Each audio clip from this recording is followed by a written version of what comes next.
You know, sometimes we get caught up in the latest, the greatest, the best. And I just got another email about, well, you know, I got this and it's better than what you had there, and I've seen this and I've seen that. Well, I wear this most of the time, even though I don't show it very often, but some of you guys know that I got this from Ryan, better known as Fixed by Doc. Yeah, it's made in China. It's a throwing knife. I don't throw it. I wear it around my neck. It's my last ditch effort knife. I like it because it's nice and thin and it's concealable. But when I have this with me, I feel like I've got a friend on my side still. This is a sheath from a flashlight. That's what that is. It's an old flashlight sheath. But it fits and it's carryable. And I use Doc's idea there so the cord pulls out.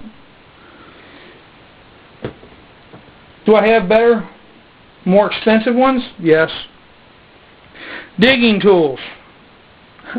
Some of you guys are going to laugh. Some of you old timers are going to know what that is. You know, sometimes you're out digging roots and doing other goodies, whether you're ginsenging or doing something else, or just getting dandelions for coffee. You'll know what that's used for. So I use that like a digging stick a lot of times. Or I pry with it, take it down the creek.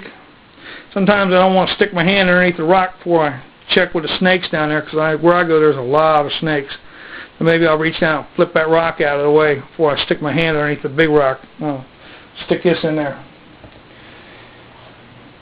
Before YouTube came along and I found out that a Tramontina machete, I don't know if you can read that on there or not, from Brazil was any good, a friend of mine, this is back when we had green screens on the computer.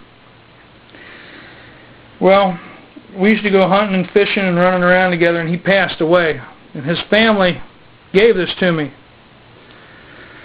I took this over his hunting rifle. They offered me, his son came and offered me his hunting rifle, and I said, you have a son of your own who's just probably about 5 or 6, right? He said, yeah.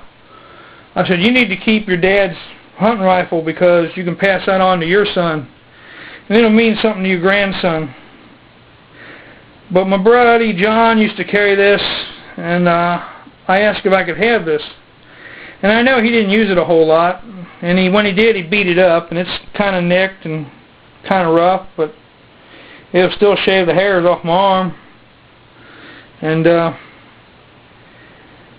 you know, before I knew about Mac and Giuliano and everybody down in Brazil and how good this machete was, all I knew was this was my favorite machete because it belonged to my best friend before he died.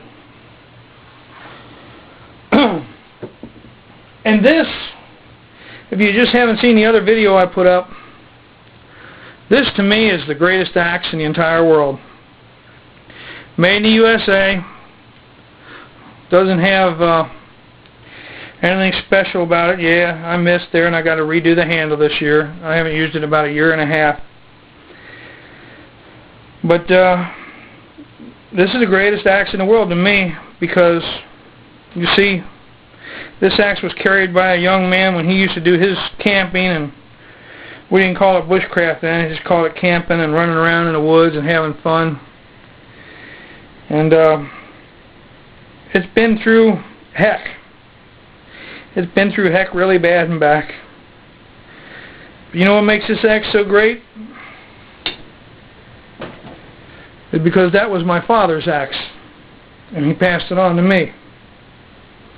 And that what makes that the greatest axe in the world to me. So they can have their English and German axes and $100 axes, and I know he never paid anywhere near that for when he got it. I don't know if it's an old Sears axe, I don't know what it is, but I know it was made in the USA, because I can still read that on the stamp. But those are bushcraft tools, quote, everyday carry tools, quote, specialty tools, because I don't carry this one very much. This has been replaced by a few others, but come Father's Day was our last weekend that we were supposed to go out, and my friend passed away on a Wednesday before Father's Day, before that weekend. And that's what makes this one special. So I usually go fishing or something in his memory on that weekend, and this goes with me. So don't get caught up in the hype of you've got to have the best, the latest, the greatest. Sometimes it's the people, sometimes it's the intentions behind the item, sometimes it's the fact that you bought it many, many years ago and you use it for whatever that make things wonderful. Well, that's all I got on that one.